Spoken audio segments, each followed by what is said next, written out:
The NASCAR Sprint Cup silly season is at it again. I've just got done watching some practice from Bristol.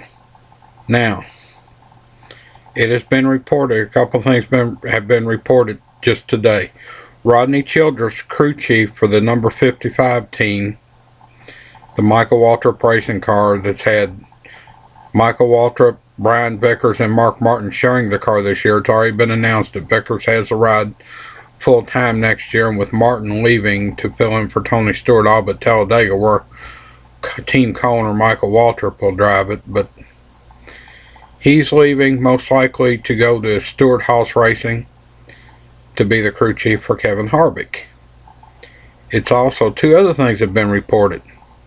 Furniture Row Racing is now prepared to offer a contract extension to Kurt Busch. I've said this before, that's the best fit for Kurt Busch. The other thing that's been reported is Stewart-Haas Racing is planning on going to 4 cars next year.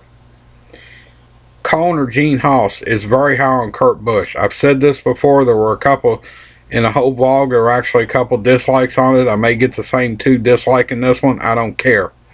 Kurt Busch is a bad fit at Stewart-Haas.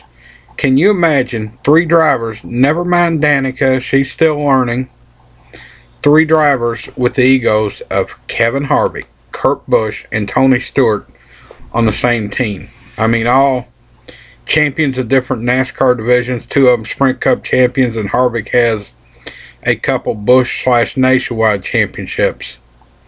All proven commodities. Never work. Honestly, this is what I think Stewart-Haas, if Kurt Busch does not sign with Stewart-Haas Racing, if he signs a contract with extension with the Furniture Row, the 78 car, which I hope he does, because he's threatening to become the first single car team in the history of Chase to make the Chase. Yes, they have the technology from Childress, and that helps, I'm sure. Childress chassis, Childress engines. But the proper thing for Tony Stewart and Gene Haas to do, the principals of Stewart-Haas Racing, if they're going to run a 4th car and Kurt Busch does not sign, there's only one driver they should offer the 4th car to. And yes, it's Ryan Newman.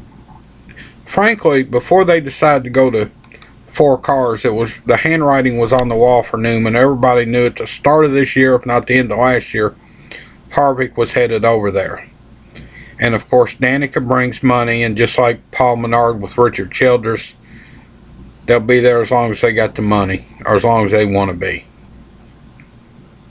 Now, should Kurt Busch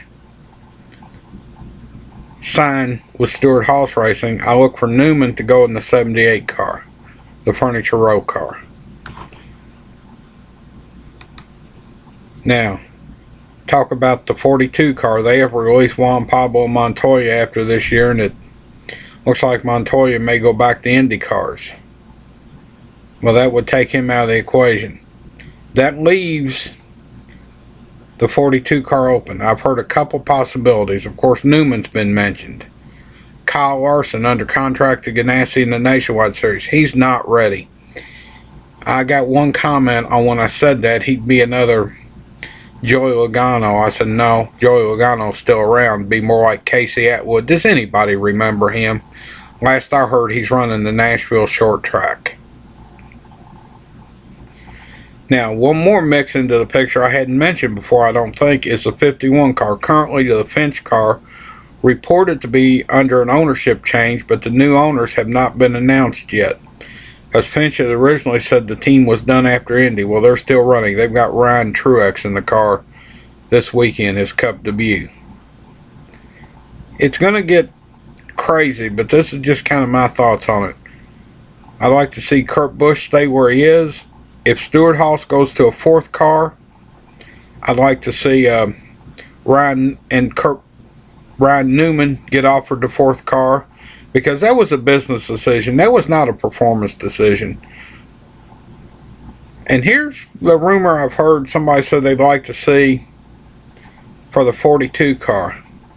Chip Ganassi, call Arlene Martin, Mark Martin's wife, and say, hey, let him run 1 or 2 full years Rick Hendrick did this to get him in the 5 car, to get him off a part-time schedule. Run 1 or 2 full years while we groom Kyle Larson, and then maybe by then Martin will be ready for retirement. He's 54 years old right now. At least 1 more full year of Nationwide for Larson. Martin would be a perfect fit in the 42. Just my opinion, for what it's worth. Agree, disagree, like, dislike. I've said it before, I got thick skin. Dislikes don't bother me.